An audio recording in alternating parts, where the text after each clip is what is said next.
마크 리포트 주한 미 대사 2시간 반 동안의 수술이 불행 중 다행으로 성공적으로 끝났습니다. 지금 안정적으로 회복을 하고 있습니다. 그러나 상처가 워낙 깊었습니다. 무려 얼굴에 80바늘을 꿰매는 깊은 상처였고 천우신조라고 할 정도로 조금만 더 상처가 깊었으면은 목에 있는 동맥을 위협하고 생명에도 위협을 당할 뻔했었다는 것이 의료진의 설명이었습니다. 자, 먼저 우철희 기자 현장에 나가 있습니다. 우 기자 나오십시오. 네, 서울 신촌 세브란스 병원입니다. 네, 수술이 잘 됐다면서요? 네, 그렇습니다. 세브란스 병원 측은 리퍼트 대사의 수술이 대단히 성공적으로 끝났다고 밝혔습니다. 앞서 의료진은 오전 10시부터 2시간 반 동안 리퍼트 대사에 대한 응급 수술을 진행을 했는데요. 찢어진 얼굴 부분을 80바늘 꿰매는 봉합수술과 왼쪽 팔 부분에 끊어진 신경과 힘줄을 다시 잇는 수술이 이루어졌다고 설명했습니다. 의료진은 한동안 얼굴 흉터와 손 감각 이상이라는 후유증이 예상되지만 6개월에서 1년 정도가 지나면 기능이 모두 회복될 것이라는 견해를 밝혔습니다. 리퍼트 대사는 현재 안정적인 상태로 병실에서 간호를 받고 있고 앞으로 최소 4나흘 동안은 입원 치료가 필요한 상황입니다. 하지만 주변의 우려와 달리 침착하고 당당하게 치료에 임할 만큼 정신적으로는 문제가 없는 상태라고 의료진들은 말했습니다. 네, 상처가 어느 정도 깊었던 것인지 좀 그 부분에 대한 설명도 다시 전해주시죠.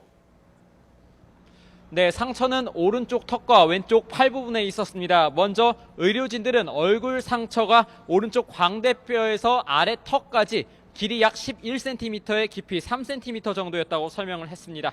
즉 1, 2cm만 더 상처가 깊었다면 경동맥에 손상이 있었을 수도 있는 상황이라 자칫 생명의 위험이 우려됐을 정도라는 겁니다. 의료진들은 천우신조라는 표현까지 써가면서 다행히 상처가 치명적이지는 않았다고 설명했습니다. 리퍼트 대사는 또 왼쪽 팔 부분에는 팔꿈치 아래로 길이 2에서 3cm 정도의 관통상을 당했습니다. 의료진은 상처가 리퍼트 대사가 피습을 막으려다 부상을 입은 것 같다면서 일부 감각신경과 힘줄에 손상이 있다는 의학적 견해를 밝혔습니다. 네, 참 천우신조, 하늘이 돕고 신이 도왔다는 얘기입니다. 이 수술 받기 전까지의 상황도 다시 한번 좀 정리해 볼까요? 네, 앞서 리퍼트 대사는 사건 직후 인근에 있던 서울 강북 삼성병원으로 옮겨졌습니다. 당시 현장 인근을 순찰하고 있던 순찰차에 경호원 2명과 함께 타고 인근 병원으로 바로 옮겨졌던 건데요. 이후 강북 삼성병원에서 응급치료를 받고 오전 9시 반쯤 이곳 신촌 세브란스 병원으로 다시 옮겨져서 수술에 들어간 겁니다.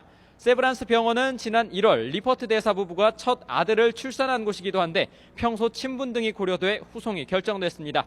박근혜 대통령도 지난 2006년 한나라당 대표 시절 피습을 받고 이곳에서 수술을 받았습니다.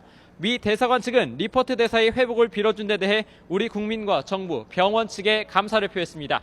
지금까지 서울 신촌 세브란스 병원에서 YTN 우철입니다.